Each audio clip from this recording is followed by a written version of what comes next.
आइए आज हम लोग केमिस्ट्री के दूसरा चैप्टर अम्ल, क्षार और लवण acids, basis and salts chapter पढ़ते हैं।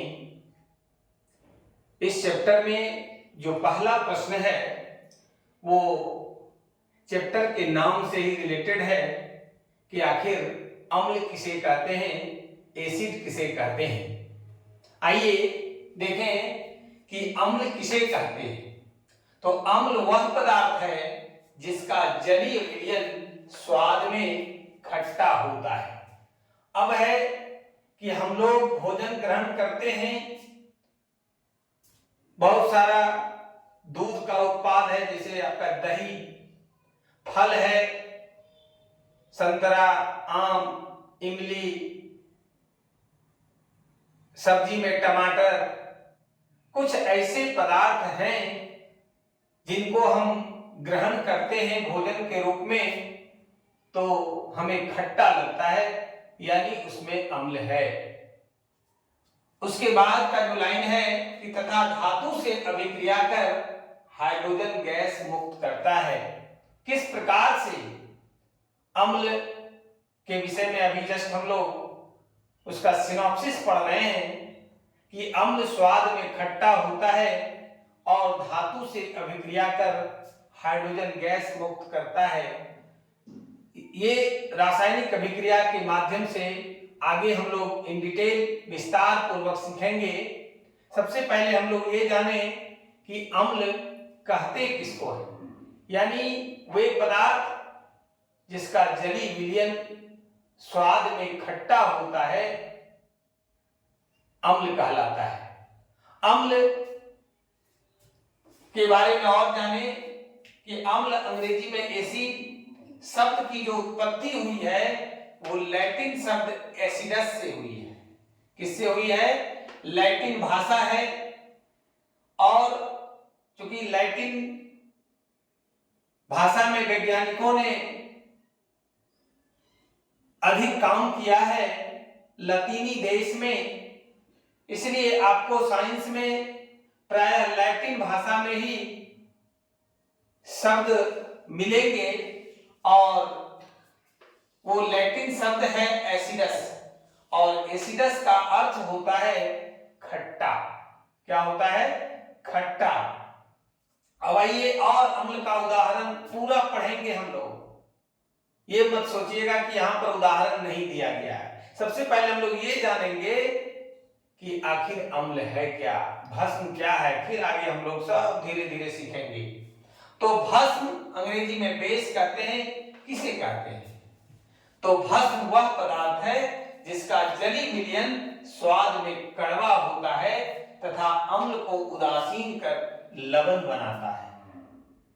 हम लोग यहां सीखेंगे कि भस्म वह पदार्थ है जिसका जलीय विलयन, अगर जल में विलयन बना दे, घोल बना दे, सॉल्यूशन बना दे, तो उसका स्वाद जो होता है वह कड़वा होता है। अब क्या क्या पदार्थ है, भोज्य पदार्थ ही जो हम लोग ग्रहण करते हैं और स्वाद में कड़वा लगता है, तो उसमें भस्म है। और इन डिटेल भस्म के विषय में हम लोग पढ़ेंगे, उसका उदाहरण जानेंगे। थोड़ा सा सब्र कीजिए। और वह भस्म अम्ल के साथ मिल करके उसको उदासीन कर देता है, न्यूट्रल कर देता है, और उदासीन करने के फलस्वरूप लवण और जल बनता है।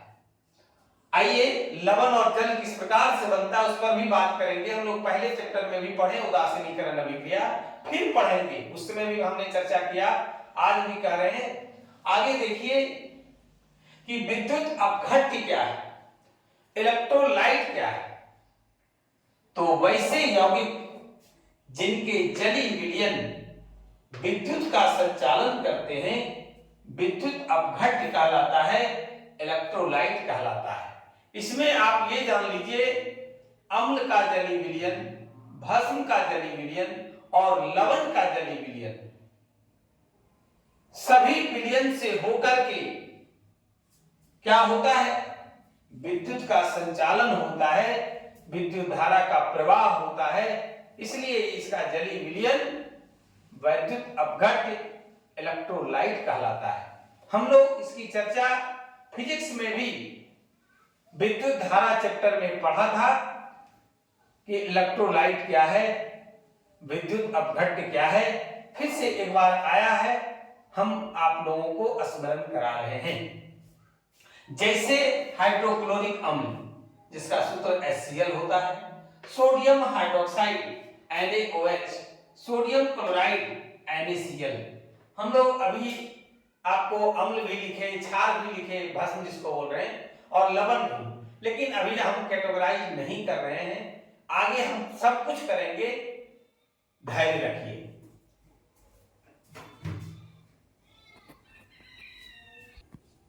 अब देखिए कि विद्युत अनअपघट्य किसे कहते हैं, नन इलेक्ट्रोलाइट किसे कहते हैं। अभी हम लोगों ने विद्युत अपघट्य में पढ़ा, जस्ट उसका उलट है विद्युत अनअपघट्य, कि वैसे यौगिक जिनके जलीय विलयन विद्युत का संचालन नहीं करते हैं, विद्युत धारा का प्रवाह उससे होकर नहीं होता है, विद्युत अनअपघट्य कहलाता है, नन इलेक्ट्रोलाइट कहलाता है। जैसे अल्कोहल,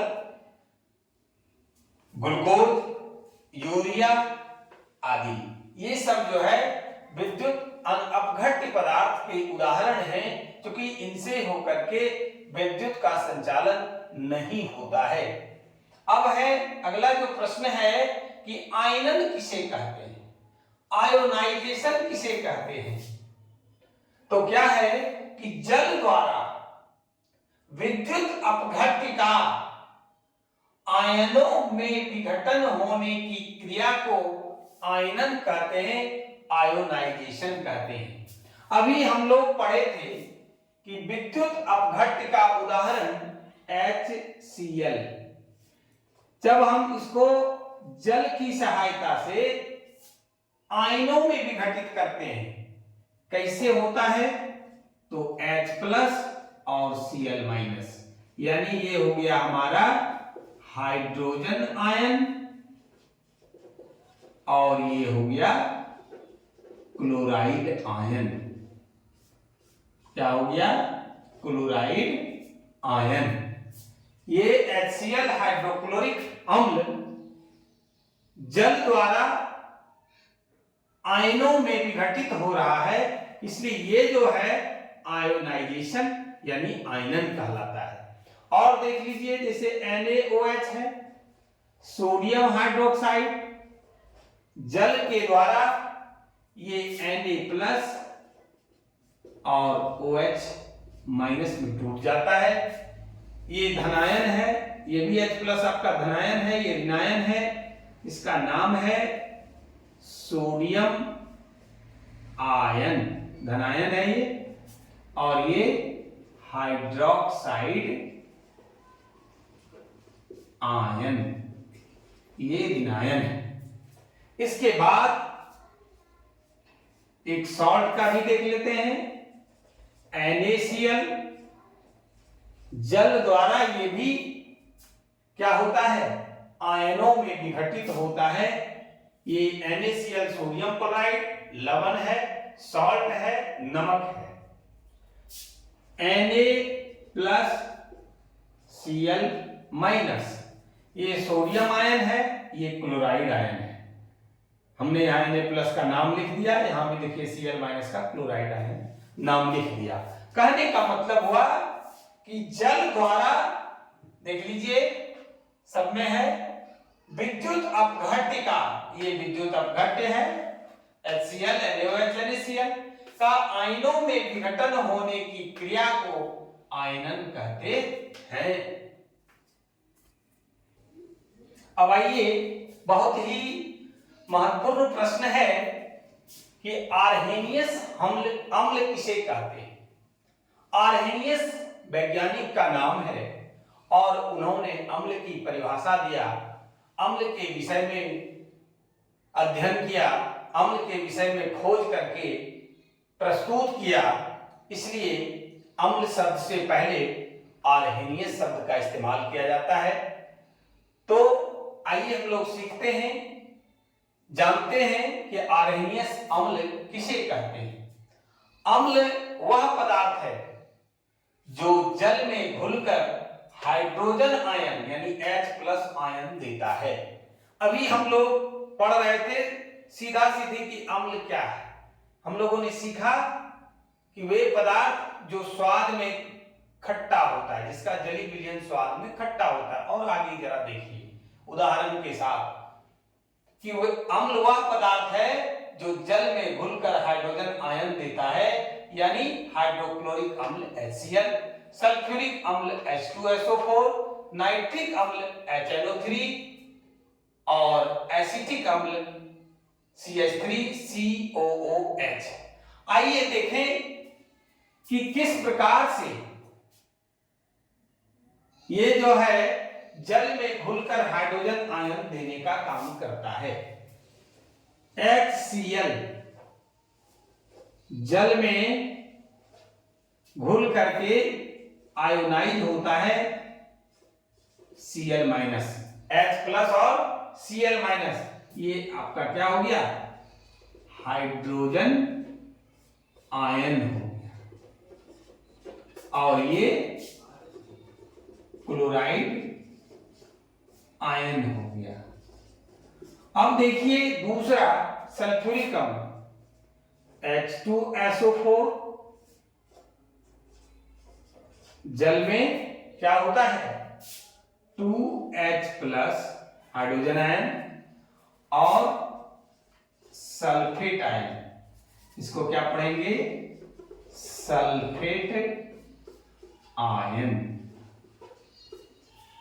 इस तरह से फिर देखिए HNO3 नाइट्रिक अम्ल, ये भी जल में घुल करके हाइड्रोजन आयन देता है H+ और NO3-, ये हाइड्रोजन आयन है, इसको हम लोग पढ़ेंगे नाइट्रेट आयन।